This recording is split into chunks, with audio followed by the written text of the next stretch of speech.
Depends on where you are in the journey. If it's a new company that have never embarked on social media campaign, then and it's B2C, B2B, then it's, for me, it's all about proving that you're an expert in that field and sharing information, white papers, and giving before you're receiving.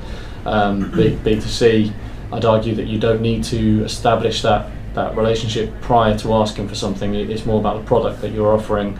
If that product resonates with someone who's in the market to buy something, you don't need to send them loads of information about why they should buy it. They'll know they want to buy it.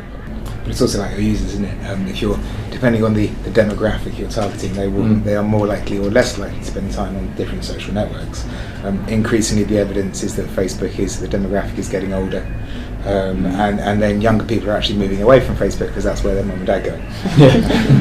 And so certainly when we're the first thing you ask is, who are your users? Who are you trying to engage, and what are you trying to do? If it's a younger demographic, you're more likely to spend time on Twitter or Instagram or other places. But if you're perhaps a household brand, then Facebook will be the place you go to discuss your detergents. I don't follow any B2B brands on Facebook. I don't believe that is a forum for me. But that is where Twitter comes into its own. Give me information, absolutely. I will follow you if you give me a reason to follow you and share that information. So that's how I kind of deal with it, because Facebook for me is that entertainment kind of family friends.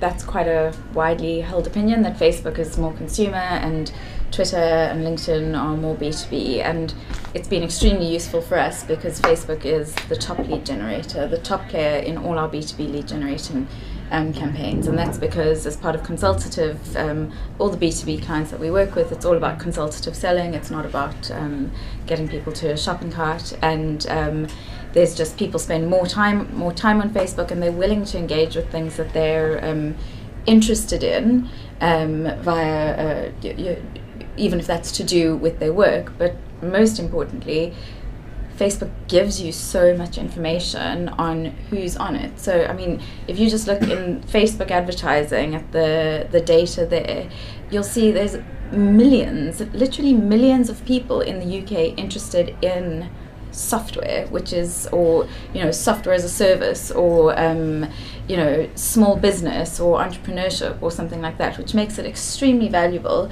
for B2B marketers. I completely agree with you on that point, where it is an untapped market, absolutely. But then again, great valid point that you do need to build up that you are the expert, you should be trusted, you need to build that trust and that relationship. Absolutely. A lot Pushing more. your product doesn't work on Facebook. Work for B2B. No, exactly. It doesn't.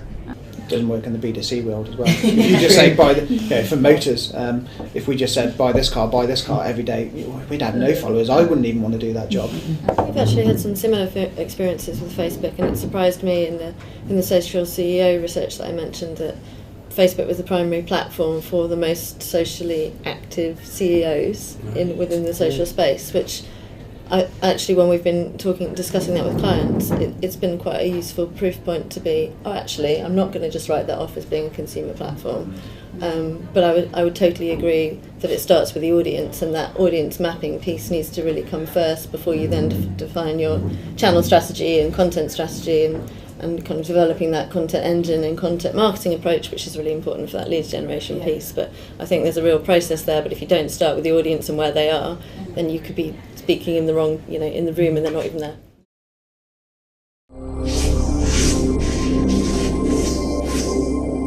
Your future is our business.